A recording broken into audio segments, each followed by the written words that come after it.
بسم اللہ الرحمن الرحیم۔ اے بنی اسرائیل، میری وہ نعمت یاد کرو جو میں نے تمہیں عطا کی، اور میرے عہد کو پورا کرو، میں بھی تمہارے عہد کو پورا کروں گا، اور صرف مجھ ہی سے ڈرتے رہو۔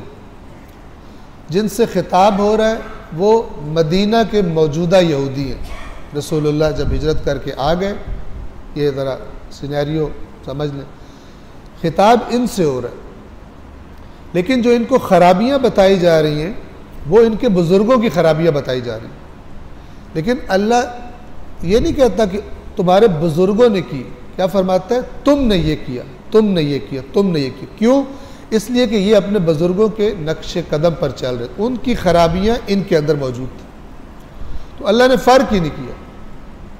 توجہ فرما رہے ہیں کہ تم وہی لوگ ہو جنہوں نے یہ غلط مطالبہ کیا موسیٰ سے، تم نے یہ کیا، تم نے یہ کیا، اور آج پھر تم وہی خرابی کر رہے ہو۔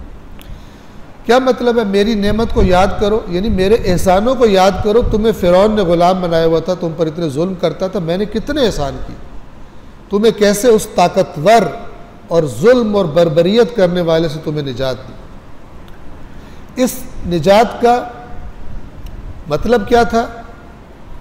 تم نے اللہ کا بندہ بننا تھا اور اللہ کے پیغام کے آگے سر جھکانا تھا۔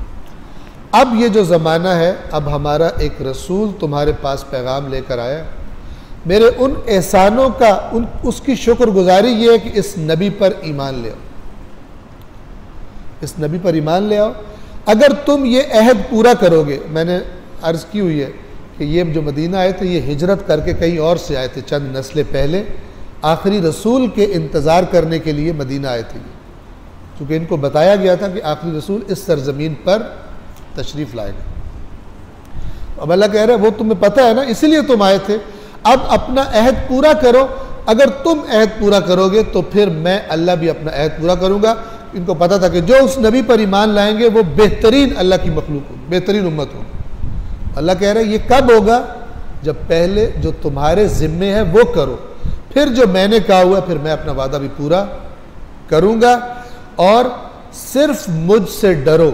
اس نبی پر ایمان لانے میں ہمارے رشتہ دار ہمارے خلاف ہو جائیں گے، ہمارا قبیلہ ہمارے خلاف ہو جائے گا، ماحول ہمارے خلاف ہو جائے گا، کسی سے نہ ڈرو، صرف مجھ سے ڈرو اس معاملے۔ وَآمِنُوا بِمَا أَنزَلْتُ، اب وضاحت فرما رہے، وَآمِنُوا بِمَا أَنزَلْتُ مُصَدِّقًا لِمَا مَعَكُمْ وَلَا تَكُونُوا أَوَّلَ كَافِرٍ بِهِ، اور میری نازل کردہ یعنی اس کتاب پر ایمان لے آؤ جو تمہارے پاس موجود کتاب کی تصدیق کرنے والی۔ تورات نے تمہیں نہیں بتایا یہ رسول آئے گا، تو تمہیں تو خوش ہونا چاہیے کہ ہماری کتاب کی آئندہ کی بات سچی ہو رہی ہے۔ یہ تو قرآن آ کر تصدیق کر رہا ہے تمہاری کتاب، اس پر ایمان لے آؤ، اور اس کا کفر کرنے والے پہلے نہ بنو۔ تمہیں تو پہلا ایمان لانے والا ہونا چاہیے۔ کفار کو تو نہیں پتا، جن کے پاس کوئی دین نہیں ہے، تمہیں تو بتایا گیا ہے نشانیاں، تو تم سے کیا توقع ہے کہ سب سے پہلے تم ایمان لاؤ، اور تم کافروں سے بڑھ کر انکار کر رہے ہو، کافروں سے بھی 2 قدم آگے نکل گئے ہو تم اس نبی کا انکار کرنے میں۔ فرمایا وَلَا تَكُونُوا أَوَّلَ كَافِرٍ بِهِ، تم پہلے انکار کرنے والے، کفر کرنے والے نہ بنو۔ اور پھر اس انکار کی جڑ میں جو بیماری چھپی ہوئی تھی اس کی طرف اشارہ فرمایا، اور وہ بیماری کیا تھی؟ وَلَا تَشْتَرُوا بِآيَاتِي ثَمَنًا قَلِيلًا وَإِيَّايَ فَاتَّقُونِ، اور میری آیات کے بدلے میں ثمن قلیل نہ لو، یعنی میری آیات کو بیچو نہیں، دین کو بیچو نہیں تھوڑے تھوڑے پیسے کھانے کے لیے۔ کیا مطلب؟ آخرت میں میں نے اجر رکھا ہے۔ اب یہ خطاب گویا کہ علماء سے ہو رہا ہے، کیونکہ علماء گمراہ کر رہے تھے اپنی عوام کو رسول اللہ کے بارے میں۔ عوام ان سے پوچھتی تھی کہ یہ وہی رسول ہے جس کے بارے میں ہم سنتے آ رہے تھے۔ حتیٰ کہ یہ یہودیوں نے، جو باقی وہاں کافر رہتے تھے، اوس و خزرج، انہوں نے بھی یہودیوں کی باتیں سنی ہوئی تھی۔ یہ کہا کرتے تھے ایک رسول آئے گا، ایک رسول آئے گا جس کا ہم انتظار کر رہے ہیں۔ تو جب رسول اللہ آئے تو وہ کافر بھی ان سے پوچھتے تھے یہ وہی رسول ہے کہ جس کا تم ہمیں کہا کرتے تھے۔ ان کرپٹ علماء نے کیا کیا؟ انہوں نے کہا نہیں یہ جھوٹا ہے، اس سے بچ جاؤ، بجائے ایمان لانے کے۔ کیوں ایمان نہیں لائے رسول اللہ پر؟ رسول اللہ کی شخصیت میں کوئی کمی نہیں تھی، یہ کرپٹ تھے، یہ حرام خوری پہ لگ گئے تھے، یہ پبلک کا پیسہ کھانے پہ لگے ہوئے تھے، اور ان کو پتہ لگ گیا تھا، جو اوپر چلاک ہوتا ہے نا اس کو بڑا پتہ ہوتا ہے کہ اگر یہ ہماری پبلک اس کے پیچھے چل پڑی ہم فارغ ہو گئے، ہمیں کوئی نہیں پیسے کھلائے گا، پھر تو سارا مرکز یہ بن جائے گا، پھر ہمارے جو جیبیں فل ہوتی ہیں اور ہم عوام کو مرضیوں کا دین بتا کے ان سے پیسے ٹھگ لیتے ہیں، یہ سسٹم ختم ہو جائے گا۔ لہذا اللہ نے ڈائریکٹ وہاں ہٹ کیا، کیا فرمایا؟ وَلَا تَشْتَرُوا بِآيَاتِي ثَمَنًا قَلِيلًا، میری آیات کے بدلے میں یہ دنیا کا تھوڑا تھوڑا اجر نہ لو۔ ثمن کسے کہا جاتا ہے؟ ثمن اس قیمت کو کہتے ہیں کہ جب آپ کوئی چیز خریدتے ہیں تو اس چیز کی جو قیمت پے کرتے ہیں عربی میں اس کو ثمن کہا جاتا ہے۔ اللہ نے فرمایا وَلَا تَشْتَرُوا، نہ لو بِآيَاتِي، میرے آیات کے بدلے میں، ثَمَنًا اجرت، قیمت، قلیلا، تھوڑی تھوڑی۔ یہ تھوڑی کیوں ہے؟